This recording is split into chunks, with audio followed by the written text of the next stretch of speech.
Magandang araw mga bata. Handa na ba kayo para sa isa na namang panibagong kaalaman? Ngayong araw ay pag-aaralan natin ang mga kontribusyon ng mga natatanging Pilipinong nakipaglaban sa kalayaan. Sa nakalipas na aralin, tinalakay ang mga mahalagang pangyayari sa pakikibakan ng mga Pilipino sa panahon ng Digmaang Amerikano. Sa araling ito, pag-aaralan at bibigyang halaga ang mga natatanging kontribusyon ng mga natatanging Pilipino na nakipaglaban sa kalayaan ng ating bansa. Pagkatapos pag-aralan ang araling ito, inaasahan na iyong natutukoy kung sino ang mga natatanging Pilipinong nakapagbigay ng malaking kontribusyon sa kalayaan ng ating bansa. Naiisa-isa ang mga kontribusyong kanilang naiambag sa ating kasarinlan. Nabibigyang halaga ang mga kontribusyon ng mga natatanging Pilipinong nakipaglaban para sa kalayaan.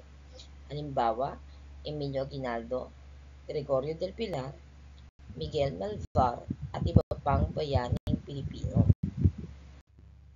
Pakinggan ang usapan ng dalawang bata sa ibaba. Ano kaya ang gusto nilang malaman? Pareho rin kaya ito ng sa iyo? Tingnan natin.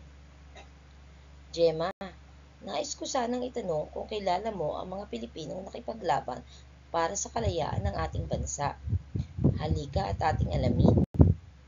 Si Emilio Aguinaldo lamang ang aking kilala, Juan. Nais kong malaman kung sino-sino pa ang ibang magigiting na bayani sa ating bansa. Bago tayo tumungo sa ating aralin, subukan muna nating sagutin ang gawain sa pagkatuto bilang isa. Kilalanin ang mga pangalan ng mga sumusunod na tao sa larawan. Piliin ang inyong sagot sa kahon at isulat sa ibabaw ng guhit.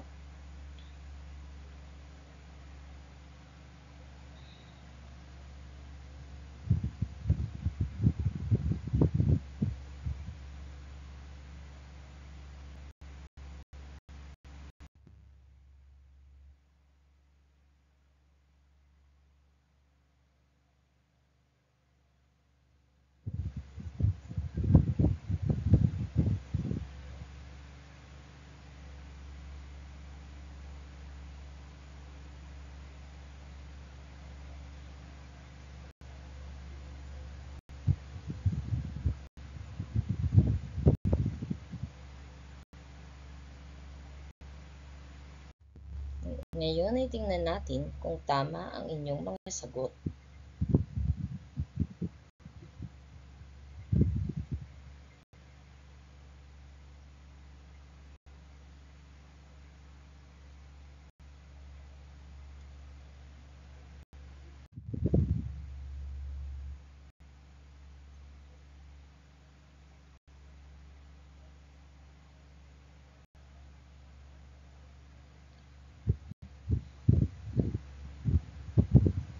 Nakuha niyo ba lahat ang tamang sagot? Magaling!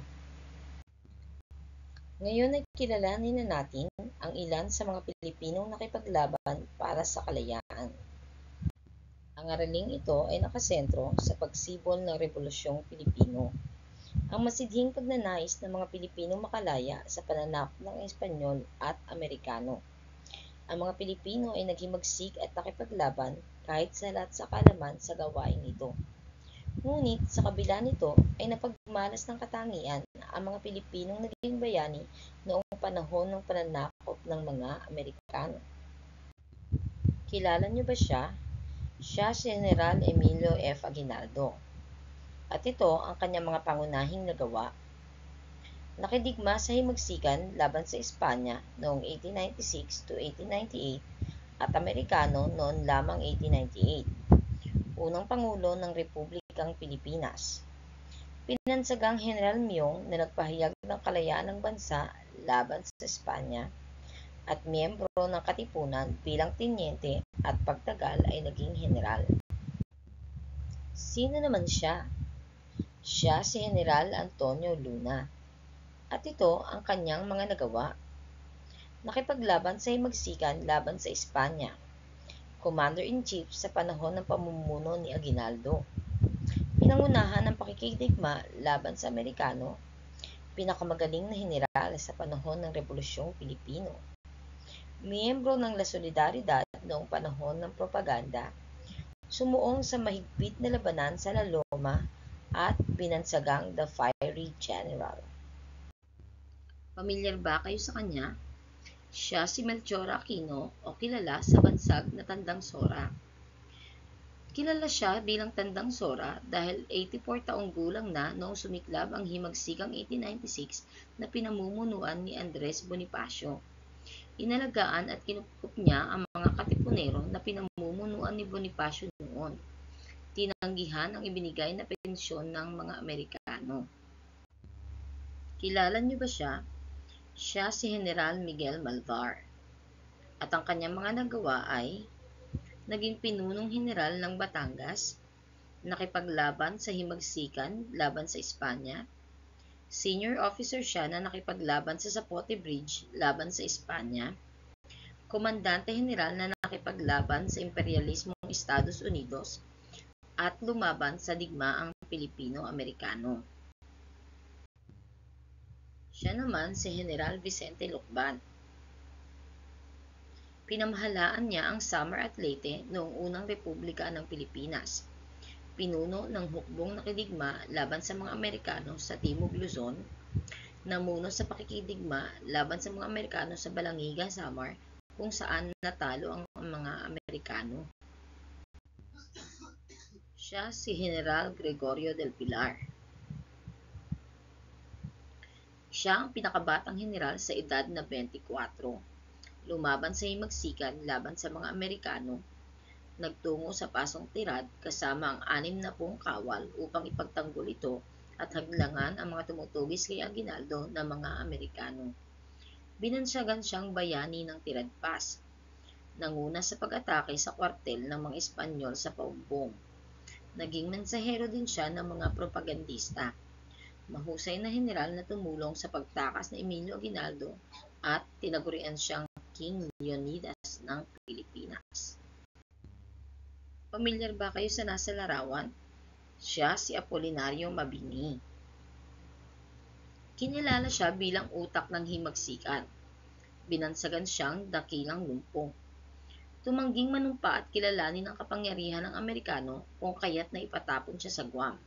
Siya ay isang aktibong miyembro ng La Liga Filipina at isinulat ang pagbangon at pagbagsak ng himagsikang Pilipino. Siya naman si Macario Sakay. Lumaban sa himagsikan laban sa Espanya at digmaang laban sa mga Amerikano. Nagpatuloy siya sa pakikipaglaban sa Amerikano kahit nahuli na si General Emilio Aguinaldo. Nagtatag at naging ama ng Republikang Tagalog sa bulubundukin ng Sierra Madre. Binansagan siyang tulisan ng mga Amerikano na italaga bilang Pangulo ng Dapitan na isang seksyon sa Katipunan. Siya naman si General Artemio Ricarte. Lumaban siya sa himagsikan laban sa Espanyol. Pinamunuan ang pag-atake sa kampo ng mga Espanyol sa San Francisco de Malabon. Hindi kinilala ang kapangyarihan ng Amerikano kung kaya't na ipatapon sa Guam. Bumuo ng hukbong revolusyon laban sa Amerikano nang siya ay lihim na bumalik sa bansa. Ipinatapon sa Hong Kong dahil sa pagtangging manumpa sa bandila ng Amerikano at nakilala siya sa tawag na Víbora. Siya naman si General Francisco Macabulos. Lumaban siya sa himagsikan laban sa Espanya sa Tarlac. Nagtatag ng sangay ng katipunan sa Tarlac at nagtatag ng sariling pamahalaan sa gitnang Luzon matapos ang kasunduan sa Biak na Bato. Namuno siya sa pakikidigma sa Pampanga at Nueva Ecija. Francisco Soliman ang kanyang inilagda noong pumirma sa Konstitusyong Biak na Bato. At ang panghuli ay si General Mariano Llanera. Lumaban siya sa himagsikan laban sa Espanya sa Bulacan, Tarlac, Pampanga at Nueva Ecija. Namuno sa mga pakikidigma laban sa mga Amerikano sa Maynila at sumapi siya sa Katipunan at nakatipon ng 3,000 tauhan sa pagsalakay sa garrison sa San Isidro noong Setyembre 2, 1896. Nakilala mo na ang mga kontribusyon ng mga natatanging Pilipinong nakipaglaban para sa kalayaan. Ngayon naman ay sagutin natin ang gawain sa pagkatuto bilang dalawa. Isulat ang mga nawawalang letra upang masagutan ang mga tanong.